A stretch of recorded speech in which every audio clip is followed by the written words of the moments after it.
Hello everyone, so ito mga guys, mag-change oil ako ng motor Honda Click 1.5 version 3. Yan mga guys,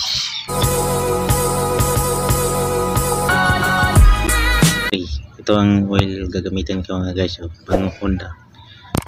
Hindi na lang ako gumagamit ng ibang oil, pang Honda na lang ang ginagamit ko. Ito ang kanyang gear oil mga guys. Yan pang Honda scooter. At ito ang oil niya mga guys, 800 ml yung sa crankshaft niya mga guys. Yan, yun ang gagamitin natin pag mag-change oil tayo. Ito mga guys, dito natin i-drain ng gear oil. Yan natin i-drain. At itong bolt na yan, hindi kasali. Dito natin ilagay ang gear oil. At ito ang i-open natin mga guys, yung bolt na yan. Yun ang drain gear oil. Yan, gumamit lang kayo ng 12mm back wrench or shock. At itong kanyang drain bolt sa gear oil, natanggal ko na. At ito mga guys, tumalabas na ang kanyang oil gear.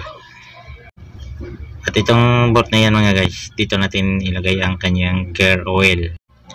Yan mga guys, natanggal na ang bolt. At ito, tingnan nyo ang kanyang gear oil mga guys, sobrang liit na. Huwag nyo kalimutan mag-change oil. At itong bolt na yan mga guys, yung mahaba, yun ang drain bolt. Huwag nyo kalimutan. So ito mga guys, tingnan nyo ang bolt na yan, mahaba. Dito natin ilagay sa drain. At may washer siya sa kanyang bolt, parang bronze. Huwag niyong kalimutan ng kanyang washer. At higipitan na natin ng 12mm. Kapag maghigpit kayo ng ganitong mga bolt mga guys, ay huwag yung masyadong higpitin para hindi ma-loose thread. At itong gear oil na yan mga guys, ay ilalagay na natin dito sa motor. Kailangan nyo na maipasok lahat ng gear oil mga guys, kasi sobrang liit lang ang gear oil na yan. Kailangan yung ipasok lahat. Yan, ganyan lang mag-change oil sa gear oil ng ibang scooter katulad nito. At pagkatapos na mailagay ko na ang oil, at ibabalik na natin ang bolt. Huwag yung kalimutan, may washer ang kanyang bolt. At next natin gagawin mga guys ay higpitan na natin ng 12mm. Huwag yung higpitan ng higpit na masyado. At pagkatapos mga guys ay yung oil naman sa crankshaft ang ating ilalagay. Yan, i-open natin ang kanyang cap sa oil. Pagkatapos maluwagan ay tatanggalin na natin ang cap sa oil.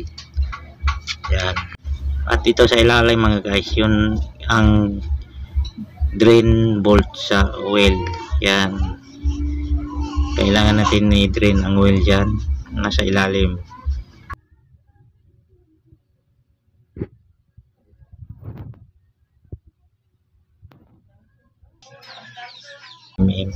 Yun, natanggal ko na ang bolt sa drain plug.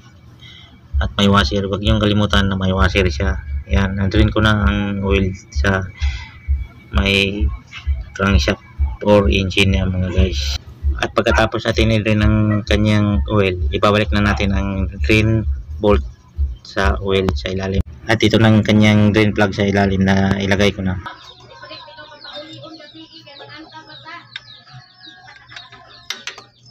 Kailangan maghigpit kayo ng drain bolt. Kailangan hindi masyadong mahigpit para hindi ma-loose thread ang kanyang thread sa drain plug.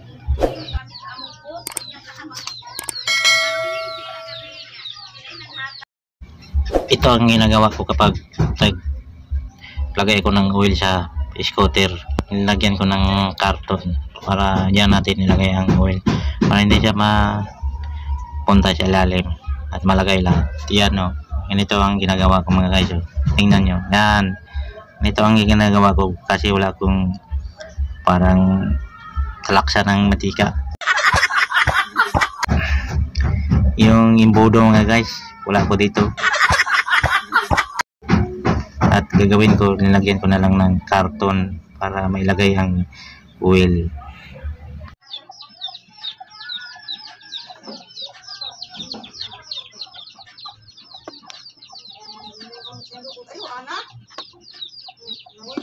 Yan mga guys, tapos ko na ilagay ang oil.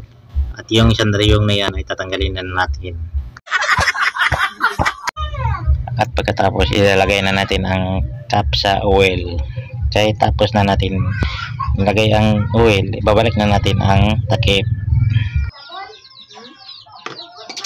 Yan, tapos ko na ma-change oil ang Honda Click 125 version 3. At ito mga guys, atin ang i-on ang ignition switch. Iinitin natin ang makina. Yun, naka-on siya mga guys.